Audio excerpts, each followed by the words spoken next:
Hello kids, waiting for the story time? I'm here again with another story.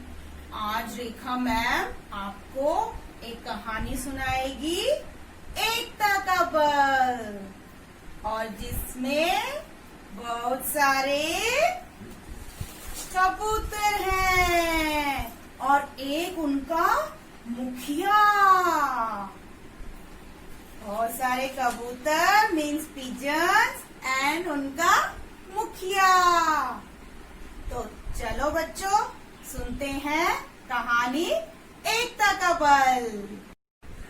एक बार की बात है, आसमान में एक कबूतर का झुंड उड़ रहा था और साथ में था उनका मुखिया कबूतर। वो बहुत दिनों से उड़ रहे थे और सब बहुत भूखे भी थे।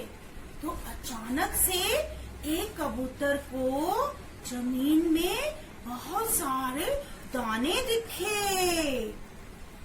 तो वो जल्दी से जमीन में जाने लगे, पर पीछे से मुखिया कबूतर बोला, नहीं नहीं रुको, अभी ऐसे एकदम से दाना खाने के लिए नीचे जाना ठीक नहीं होगा।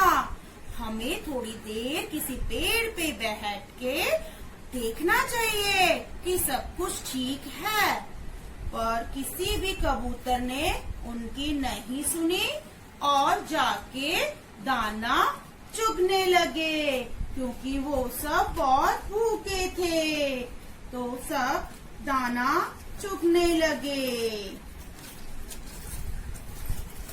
सारे जल्दी जल्दी दाने खाने लगे।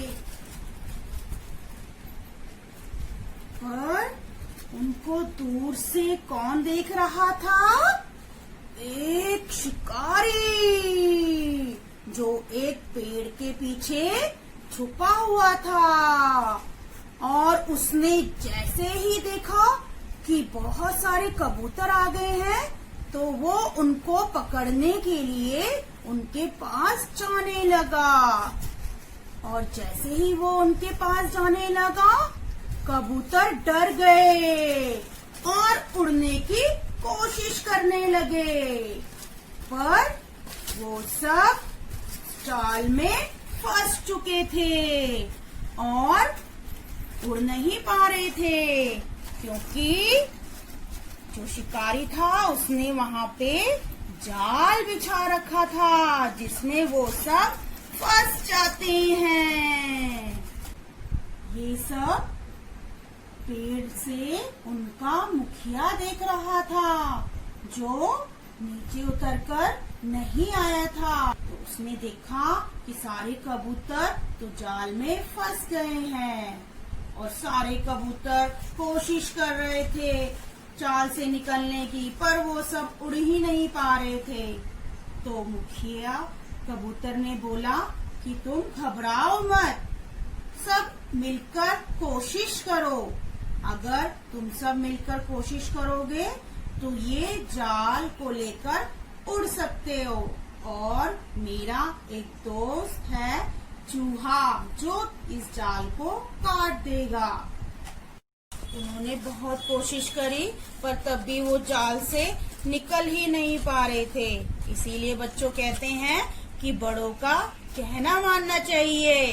उनके मुखिया कबूतर ने बोला था ना कि नहीं नहीं अभी हमें नीचे नहीं जाना चाहिए, पर वो तब भी नीचे दाना खाने चले गए।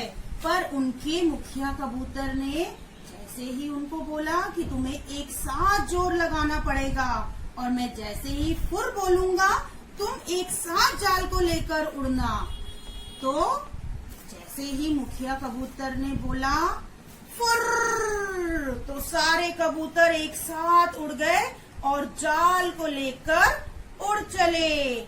मुखिया कबूतर ने बोला, अब तुम सब मेरे पीछे आओ, मैं तुम्हें अपने चूहे दोस्त के पास लेके चलता हूँ।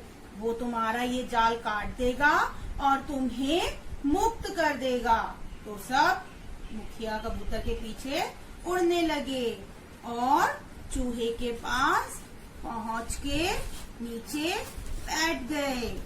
तो मुखिया कबूतर ने अपने चूहे दोस्त को बोला कि दोस्त प्लीज हेल्प मी, मेरे जो झुंड है वो जाल में फंस गया है, उनको बाहर निकाल दो, अपने तेज दांतों से ये जाल काट दो, क्योंकि बच्चों चूहे के दांत बहुत तेज होते हैं। तो चूहे ने बोला ठीक है मेरे दोस्त, मैं तुम्हारे सारे झुंड के कबूतरों को अभी फटाफट से जाल से बाहर निकाल देता हूँ और इस जाल को काट देता हूँ। और वो उनके जाल को एक एक करके काटने लगा और सारे जाल को उसने कुतर दिया और सारे कबूतरों को एक एक करके निकाल दिया। फिर उसके बाद मुखिया कबूतर ने चूहे का धन्यवाद किया, क्योंकि उसने उसके झुंड को जाल से मुक्त कराया था। तो बच्चों, जब कोई हमारी हेल्प करता है या हमें कुछ देता है तो हमें उसको क्या कहना चाहिए? Thank you. तो ऐसे ही मुखिया कबूतर ने चूहे को बोला थैंक यू चूहे दोस्त, तुम मेरे सच्चे दोस्त हो, तुमने आज हमारी बहुत मदद करी और मेरे झुंड के कबूतरों को जाल से बाहर निकाला। और चूहे ने बोला यू आर वेलकम। उसके बाद वो वापस आसमान में उड़ने लगे और खुशी खुशी रहने लगे। और आगे से उन्होंने जो उनके मुखिया कहते थे उनका कहना मानने लगे और साथ में मिलकर रहने लगे। तो बच्चों, इस कहानी से हमें क्या शिक्षा मिलती है?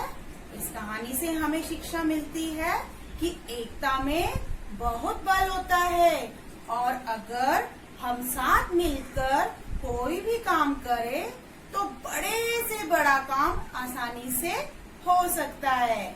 जैसे आजकल हम कोरोना वायरस से लड़ रहे हैं मिलकर, तो हम इसमें जरूर जीतेंगे, पर इसके लिए हम सबको एक होना पड़ेगा और सारे प्रिकॉशनरी मेजर्स लेने पड़ेंगे, क्योंकि कहते हैं ना together we can and we will. अगर साथ देगा इंडिया तो जीत जाएगा इंडिया।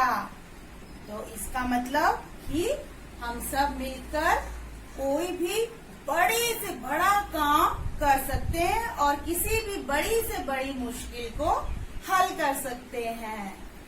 तो बच्चों, see you again. Till then, keep washing your hands, stay home, stay safe, happy learning. Bye kids.